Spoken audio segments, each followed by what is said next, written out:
Bismillahirrahmanirrahim.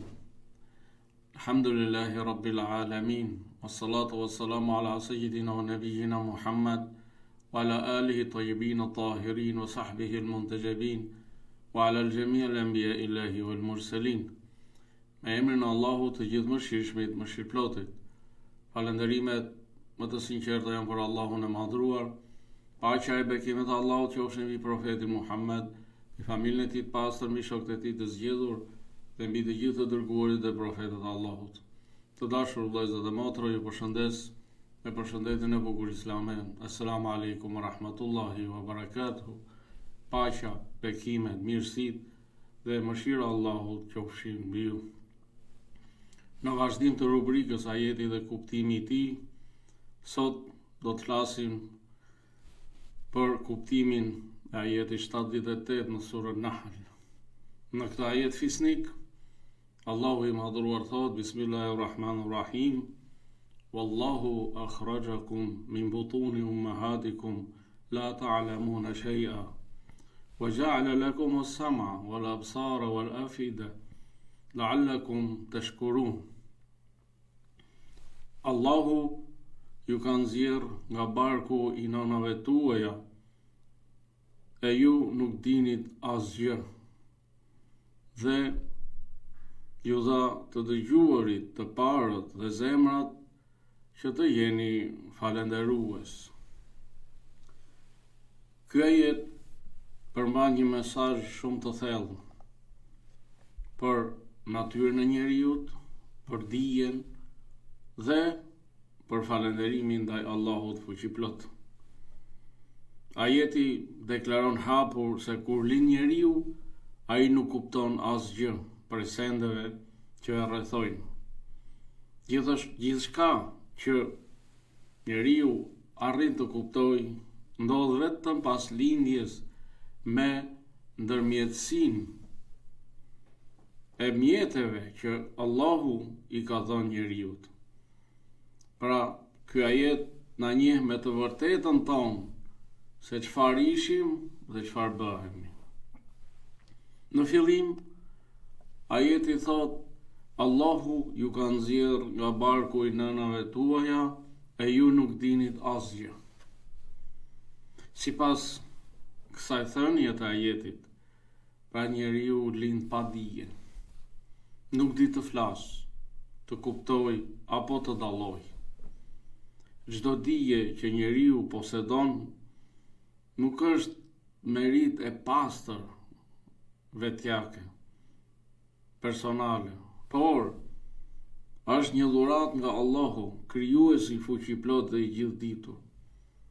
Kush thot unë di, unë jam i zgjuar, duhet të kujtoj se dikur nuk dinte asgjë. Nëse njeriu është i vetëdijshëm se dija e tij është dhuratë nga krijuesi, ai nuk goditet nga mendjemallësia dhe as nga arroganca. Mirëpo, fatkeqësisht, njeriu shumë shpejt e harron burimin e mirësive të tij. E harron krijuesin e tij fuqiplot, Zotin e madhruar. Profeti Muhammed, paqja e bekimet e Allahut qofshin mbi të dhe mbi familjen e tij, ka thënë: çdo fëmijë lind me natyrën e pastër.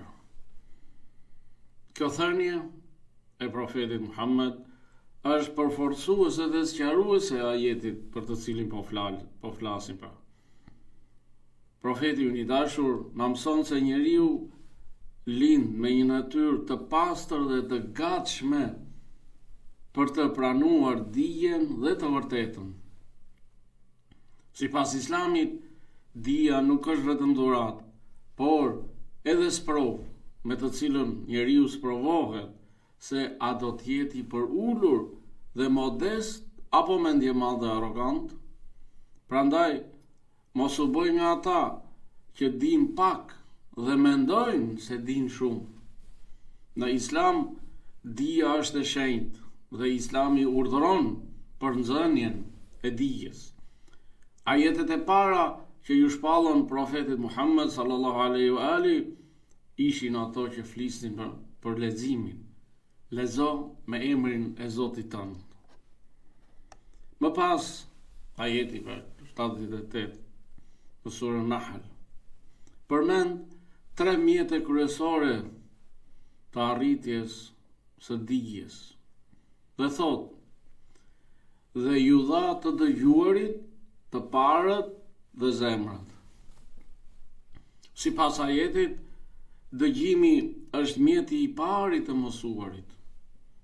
Ajo që tërheq vëmendjen është se në këtë ajet, ashtu si edhe në ajetet e tjera të Kuranit, vërejmë se dëgjimi përmendet para shikimit, megjithse syt kryen një punë shumë më të madhe se veshët. Mbase, kjo ka ardhur kështu për faktin se pas lindjes, veshi e fillon punën e tij përpara syrit. Dihet që syri gjatë kohës së shtatzanis është në një errësirë të plotë, si rezultat i forcës së rrezëve të dritës që bien mbi syrin pas lindjes. Ai pra syri e ka të pamundur të fillojë funksionin e tij menjëherë për shkak të ndjeshmërisë së madhe. Prandaj syri përshtatet të përballojë dritën në mënyrë graduale, derisa arrin në gjendjen e tij normale. Ne shikojmë se fëmia në ditët e para të lindjes i mban syt të mbyllur, kurse për veshin mendohet se ka më shumë fuqi për të dëgjuar. Madje edhe kur ishte në barkun e nënës, veshi është mësuar të dëgjoj rrahjet e zemrës së nënës. Përveç kësaj duhet shtuar se njeriu shikon me syrin e tij vetëm sendet që preken në një kohë që veshi konsiderohet mjet për edukim e mësim në të gjitha gjendjet.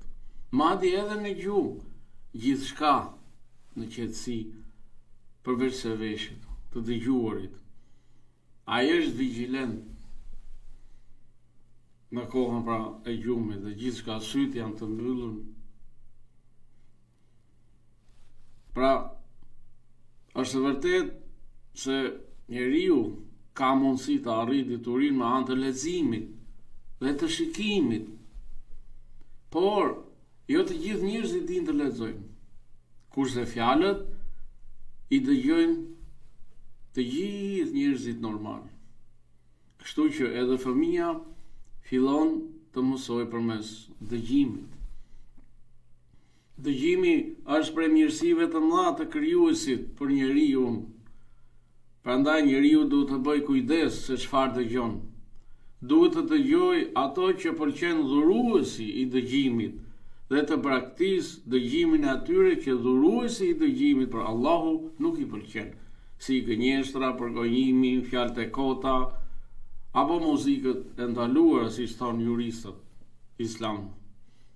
Dëgjimi dhe të folurit janë të lidhura, prandaj ruaje veshin dhe nga dëgjimi të këqijave, sepse ndikon në zemër.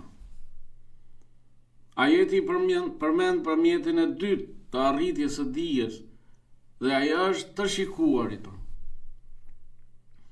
Edhe shikimi është dhuratë e Allahut, sepse të shikuarit e lejon njeriu të vëzhgojë krijimin, të shikojë bukurinë e krijimit, si dhe të shikuarit e çon njeriu drejt njohjes së Allahut, krijuesit të gjithësisë.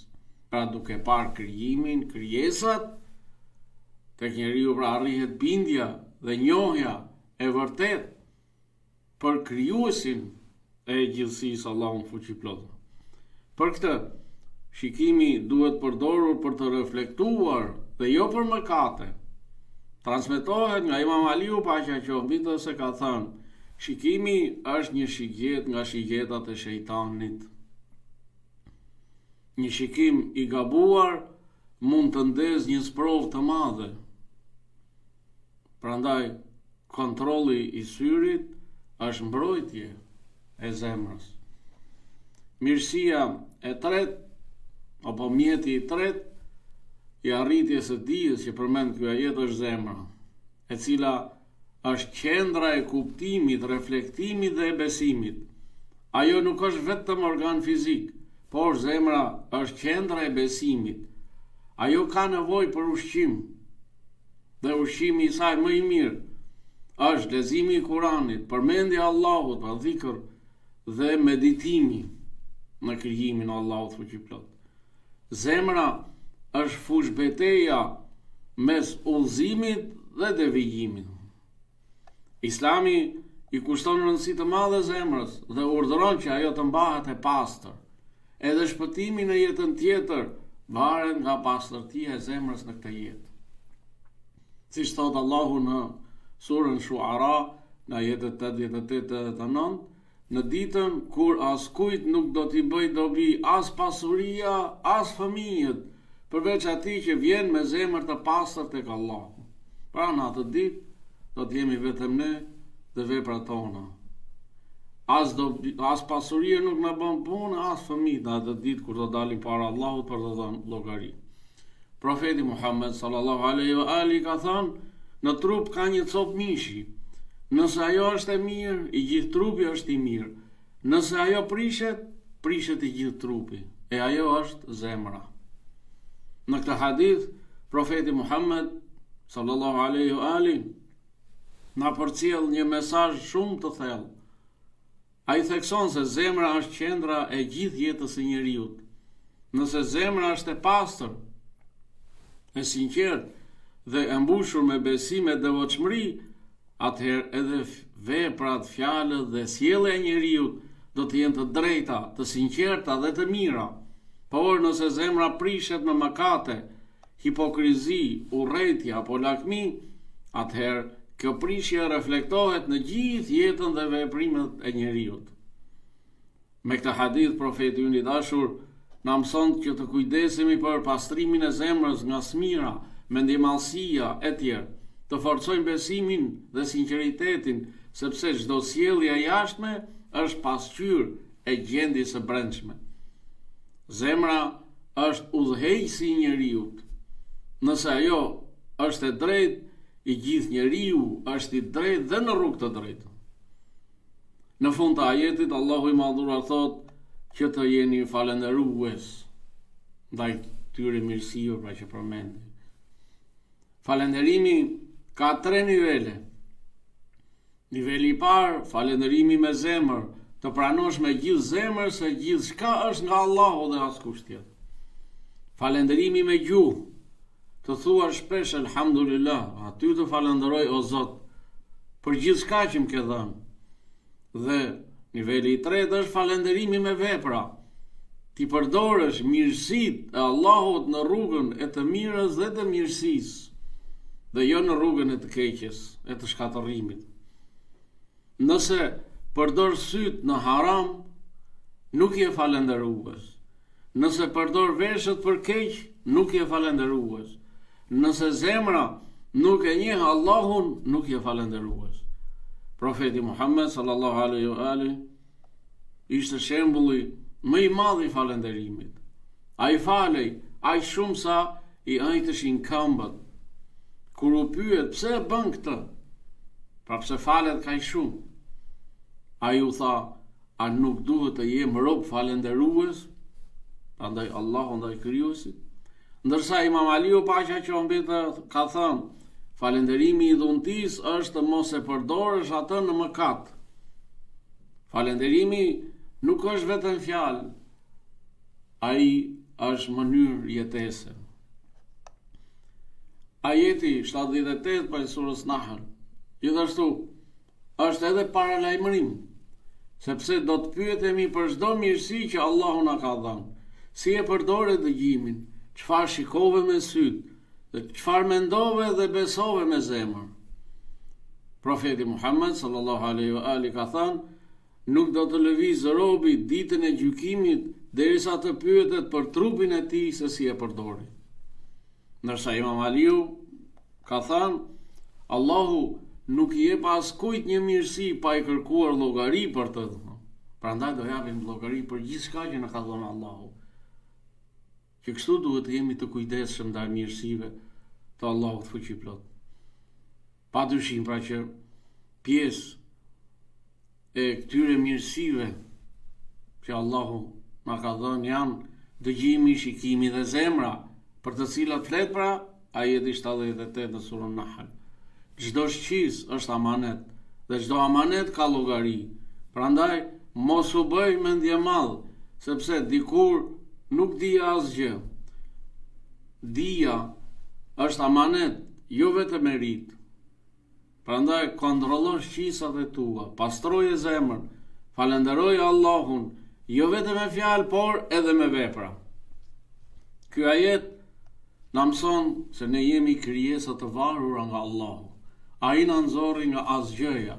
Çdo gjë që e kemi është dhuratë prej Tij dhe qëndrimi ynë për këto dhurata duhet të jetë falënderimi i sinqert ndaj dhuruesit, Allahu fuqiplot. Falënderimi i vërtet është përdorimi i drejtë i mirësive të Allahut. I dashur Allah, e dashur matër, Allahu të ka dhënë vesh që të dëgjosh të vërtetën, të ka dhënë sy që të shohësh shenjat e Tij, të ka dhënë zemër që ta njohësh atë. Prandaj mos i përdor këto mirësi kundër qëllimit për të cilin t'u dhanë në ajetin 18 të surës Nahl. Allahu i madhruar thot: "Wa in ta'uddu ni'matallahi la tuhsuha, inna Allaha laghafurur rahim." Nëse do t'i numëronit mirësitë e Allahut, nuk do të mund t'i llogarisnit ato. Allahu është vërtet falës dhe mëshirëplot. Sipas këtij ajeti fisnik, mirësitë e Allahut pra janë të panumurta dhe të pakapshme për t'u numëruar. Prandaj, njeriu duhet të jetë mirënjohës dhe të mos i harrojë se ai pra Allahu është falës dhe mëshirëplot. Kështu pra, le të jemi gjithmonë mirënjohës ndaj mirësive të Allahut. Ta falenderojmë Allahun për çdo gjë që na ka dhënë. Në mënyrë që të jemi pra të shpëtuar në jetën tjetër, të kujdesemi për veten, të kujdesemi për familjen, sepse edhe familja është një mirësi e madhe nga Allahu. Të kujdesemi edhe për shoqërinë që na rrethon. I lutim Allahut të na bëjë për falënderuesve të mirësive të Tij, për atyre që punojnë me bindje ndaj Tij dhe mos na bëjë për të shkujdesërve. E lutim Allahun mos i bëjë veshët tanë vetëse në bindje ndaj Tij, as sytë tanë vetëse në kënaqësinë Allahut, dhe zemrat tona të jenë të lidhura vetëm e vetëm me Allahun fuqiplot. Allahu ju ruaj, ju begatoft, ju dhe familjet tuaja, kudo që jeni. Assalamu alaikum wa rahmatullahi wa barakatuh. Paqja, bekimet, mirësi dhe mëshira Allahut qofshin mbi ju.